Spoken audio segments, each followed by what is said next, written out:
després d'aquest any i mig, diríem, tan complicat i que, evidentment, hi ha hagut que ha coincidit una coincidència amb la pandèmia, amb el confinament, etc., veiem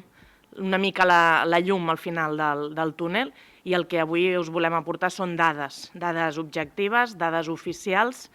que demostren que s'està millorant aquesta situació, que la feina feta ha tingut i està tenint resultats i això és molt positiu, evidentment, estem molt contents en aquest sentit. I després de seguir amb tota aquesta tasca, el darrer registre del 2021 ens resultaven 42 ocupacions i a dia d'avui, que abans d'ahir encara vam veure una desocupada, a dia d'avui són 39, de les quals només n'hi ha una que és realment conflictiva. El problema amb la seguretat ciutadana és la sensació d'inseguretat,